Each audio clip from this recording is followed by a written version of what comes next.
ত্রয়োদশ জাতীয় সংসদ নির্বাচনকে ঘিরে সারা দেশের মতো ঐতিহাসিক সংস্কৃতি ও নদী সবুজে ঘেরা নগরী মানিকগঞ্জেও বিরাজ করছে ব্যাপক উৎসাহ ও উদ্দীপনা। ভোট ও গণভোট নিয়ে সাধারণ মানুষের প্রতিক্রিয়া জানতে আমরা সরাসরি এখন চলে যাব মানিকগঞ্জে। সেখানে রয়েছেন আমাদের সহকর্মী আলাউদ্দিন মজুমদার। আলাউদ্দিন, এই নির্বাচনকে ঘিরে মানিকগঞ্জের মানুষের মাঝে কেমন উৎসাহ উদ্দীপনা দেখছেন? স্বর্ণা, আপনি আসলে যেটি জানাচ্ছিলেন এবং সারা দেশের মানুষ সংশয় পেরিয়ে কিন্তু এখন নির্বাচনমুখী হয়ে গেছে। তবে আনুষ্ঠানিকভাবে যদিও প্রার্থীদের প্রচারণা শুরু না হয়, তবে আমরা মানিকগঞ্জে এসে দেখেছি অন্যান্য জায়গার মতো ঠিক একইভাবে চায়ের দোকানগুলোতে তারা কেমন প্রার্থী দেখতে চান, তাদের প্রার্থীর যোগ্যতা, তারা আসলে 5 বছর তাদেরকে কেমন সহযোগিতা দিতে পারবেন, সব মিলিয়ে কিন্তু তারা বিচার বিশ্লেষণ করছেন। এবং বিশেষ করে আমরা যখন মানিকগঞ্জে ঢুকেছি তখন আমরা দেখেছি এটি আসলে সবুজের একটি নগরী বলা যায় এই মানিকগঞ্জকে, কারণ চারপাশে সরিষা ফুলের ক্ষেত সহ প্রাকৃতিক সৌন্দর্যে ভরা কিন্তু এই মানিকগঞ্জ। তবে এখানে অবকাঠামো নিয়ে মানুষের যে ক্ষোভগুলো আছে, তাদের মধ্যে অবকাঠামো উন্নয়ন থেকে শুরু করে বিগত দিনের তাদের যে না চাওয়া পাওয়াগুলো অপূরণ থেকে গেছে, সেটি নিয়ে কিন্তু তাদের ভিতরে একটি সংশয় আমরা দেখতে পেয়েছি। এবং সাধারণ মানুষ কিন্তু এখন আনুষ্ঠানিক যদিও প্রচারণা শুরু না হয়, তবে তারা নিজেদের মধ্যে সেই বিষয়গুলো নিয়েই কথা বলছেন। এবং আমরাও আসলে আজকে যখন মানিকগঞ্জে এসেছি সেই বিষয়গুলো নিয়ে তাদের সাথে কথা বলার চেষ্টা করেছি। সাধারণ মানুষ এখানে আছেন, আমরা দেখি তাদের কিছু মতামত জানতে চাই। আগামীতে যে এই 12 তারিখ ফেব্রুয়ারি নির্বাচনটি হবে, আপনারা মানিকগঞ্জবাসী হিসেবে কেমন সাংসদ দেখতে চান? মানিকগঞ্জের প্রতি আপনাদের কোনো দাবি দেওয়া আছে কিনা? ধন্যবাদ আপনাকে, বিটিভি যারা এখানে অংশগ্রহণ করেছেন সেজন্য আপনাদের সকলকে ধন্যবাদ মানিকগঞ্জবাসীর পক্ষ থেকে। আসলে দীর্ঘ 17 বছর আমরা অত্যন্ত ঢাকার খুব কাছাকাছি, আমরা মানিকগঞ্জ জেলা, সেক্ষেত্রে আমরা অনেক দুর্বল, আমাদের অবস্থা খুব নাজুক অবস্থা চলে যাচ্ছে। সেক্ষেত্রে আমাদের রাস্তাঘাট, কালভার্ট, ব্রিজ বলেন, ভালো একটা শিক্ষার প্রতিষ্ঠান বলেন, হ্যাঁ, আমাদের যে যানজটের সৃষ্টি হয়েছে, আমাদের মানিকগঞ্জ যেমন একটা পৌরসভায় আমাদের একটা শিশু বাচ্চাদের একটা শিশু পার্ক নেই, একটি ছেলেবেলেরা যারা আছে ইয়ং যুব সমাজ, জাতীয় মানে একটা ভালো স্টেডিয়াম আমাদের মাঝে নেই। আমরা মানিকগঞ্জের যে আমাদের যে ব্রিজটা আছে, হাইওয়ে যে রোডটা আছে, সেটাকে আমাকে টোটালি পৃথকীকরণ হয়েছে। মানে ডান বাম দিকে এই সাইডে একটা দিনমজুর যদি তার প্রতি মাসে যদি তার 5,000 টাকা ইনকাম থাকে মাসে, সে আগে 10 টাকা দিয়ে ঘুরে আসতে পারতো, তার এখন 50 টাকা লাগে। একটা রুগী উপর দিয়ে আসতে পারে না। ওই ডিভাইডার, একটা গোল ডিভাইডার চত্বর দরকার আছে আমাদের। কোর্ট চত্বর, এখানে কোর্ট চত্বর আছে, গভর্নমেন্ট হাই স্কুল আছে, গার্লস স্কুল আছে, স্টেডিয়াম আছে। আমাদের এখানে একটা ব্রিজ, সিঙ্গেল ব্রিজ, এখানে যানজট সৃষ্টি হয়েই আছে। আমাদের ওভার ব্রিজ দরকার মানিকগঞ্জে। আমাদের পদ্মা সেতু, যেটা আগে আমরা শুনেছিলাম এখানে পদ্মা সেতু হবে, ওয়াই সিস্টেমে একটা পদ্মা সেতু হবে, সেই পদ্মা সিস্টেমের দাবি আমরা জোর দাবি জানাচ্ছি মানিকগঞ্জবাসীর পক্ষ থেকে। অবশ্যই আমাদের এটা পদ্মা সেতু আমাদের অবশ্যই দরকার।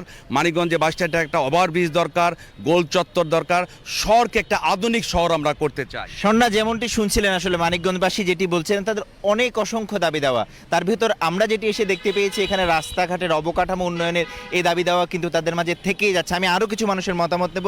আসলে এতক্ষণ পর্যন্ত যেই দাবিগুলো জানালো, এই বিগত 15-16 বছর কেন এসে আসলে পূরণ হয়নি? সেটা হয় না, আমলি সৈন্যাচারী সরকার ছিল, ঠিক আছে, সেই জন্য হয় নাই। সৈন্যাচারী সরকার আসলে তো সেই জন্য নাই। আমরা চাই এই সরকার এসে আমাদের খালকরণ করুক। আমাদের কৃষির জমিনের উপরে এখন আমরা করতে পারতেছি না, খালের উপরে বাড়িঘর করছে মানুষে। আমরা চাই এই সরকারের কাছে খালকরণ দা, অন্তত আমাদের কৃষি উৎপাদন আমরা যাতে করতে পারি। আমাদের কৃষি জমিনের উপরে অনেক অত্যাচার হইতেছে, কারণ আমরা কৃষি জমিন করতে পারি না। তারাও আসলে এখানে আসলে পুরোটাই মানিকগঞ্জে যে খালের একটি, যদি চারপাশে এখানে খাল আছে, এবং তারা যে দাবিটি বারবার করে জানাচ্ছেন যে খালগুলো যাতে খনন করা হয়, অবৈধভাবে যে দখলদারিত্ব আছে সেটি যাতে কোনোভাবেই আর না হয়, এটিতে যাতে সামনের সাংসদ যারা আসেন তারা যাতে এটি থেকে উত্তরণ ঘটাতে পারেন, এড়িয়ে যাচ্ছেন। আমি আর একটু মানিকগঞ্জে এসেছি, গণভোট নিয়ে একটু আমি কথা বলবো। দেখি মানিকগঞ্জের মানুষ আসলে গণভোট নিয়ে কতটুকু জানেন, আমি তাদের কাছেও একটু জানতে চাইব। গণভোট নিয়ে আসলে আপনারা কতটুকু জানেন একটু বলবেন?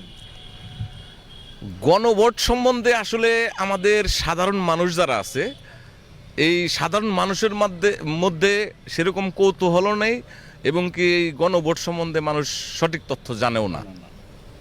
স্বর্ণা, যেমনটি বলছিলাম, আমি জানাচ্ছিলাম তারা আসলে ভোট নিয়ে যেমন আগ্রহ আছে, গণভোট নিয়ে আলোচনাও আছে। তবে তারা গণভোট সম্পর্কে আমার কাছে যেটি মনে হয়েছে, তারা চান যে আরও বেশি প্রচারণা হোক। তবে সবচেয়ে বেশি আমি বলে রাখি, মানিকগঞ্জে আসার পর রাস্তাঘাট নিয়ে আমাকে কিছু মানুষ প্রশ্ন করেছিল। আমি একটু জানতে চাই যে আপনাদের রাস্তাঘাট নিয়ে যে আপনাদের অভিযোগটা, আপনারা আসলে কি চান পরবর্তী সরকারের কাছে? পরবর্তী সরকারের কাছে আমি চাই 4 লেনের রাস্তা হোক, আর তারপরে এখন যে রাস্তা আছে প্রশাসন যদি দৃষ্টি আকর্ষণ করে একটু নিয়ন্ত্রণে আনতে পারে। রাস্তাঘাট পুরো মানে 7টা একটা করে, এগুলিকে আগে হয়নি? আগে হয় নাই। এই 17 বছর স্বৈরাচারী সরকার এই রাস্তায় মনে করেন যে অবৈধভাবে মনে করেন টেন্ডার আইনে টাকা সব খেয়া লাইছে, খাইয়া রাস্তা। স্বর্ণা, যেমনটি জানাচ্ছিলাম, আসলে এই যে মানুষগুলো আসলে বলছিল, যখন তারা গণমাধ্যমগুলো দেখে তখন তাদের ক্ষোভের কথাগুলো তারা তুলে ধরে। আমরাও আসার পর অনেকগুলো সংস্কার তাদের প্রয়োজন, অনেক দাবি দেওয়া আছে। আসলে এই স্বল্প সময়ে দর্শকদেরকে সব জানানো সম্ভব না। যেমন পাশ থেকে বলছিল তাদের এই মানিকগঞ্জে গ্যাসের সমস্যা আছে, গ্যাস এখন পর্যন্ত আসেনি। ঢাকার পাশে থাকার কারণে ঠিক সেভাবে অবকাঠামো উন্নয়ন হয়নি। সব মিলে তাদের চাওয়া পাওয়া যে আগামী যে সাংসদটি আসবেন, তিনি যাতে এই মানিকগঞ্জ মানুষের যেই কণ্ঠস্বর হয়ে কাজ করেন, সাংসদে যাতে তাদের মনের কথাগুলো তুলে ধরেন এবং তাদের চাওয়া পাওয়াগুলো যেন তিনি সশরীরে এসে এখানে তাদের থেকে শোনেন এবং সর্বোপরি এটি তাদের চাওয়া পাওয়াগুলি আসলে বাস্তব অর্থে পূরণ করেন এবং একটি সুন্দর মানিকগঞ্জ 5 বছরের ভেতর তিনি উপহার দেবেন। এই কথাগুলো নিয়েই তাদের মধ্যে আসলে সার্বক্ষণিক আলোচনা, বিচার বিশ্লেষণ হয়। আজকে আসলে আমার মানিকগঞ্জে এসে তাদের মনোভাব নিয়ে যে তথ্যগুলো ছিল, তাদের ভাবনাগুলো আমরা তুলে ধরলাম। পরবর্তীতে অবশ্যই স্বর্ণা আমরা অন্য কোনো জনপদে গিয়ে আরও তথ্য তুলে ধরবো। তবে এখন আমরা অন্য সংবাদের জন্য স্টুডিওতে ফিরে যাব। জি স্বর্ণা। আলাউদ্দিন, আপনাকে ধন্যবাদ।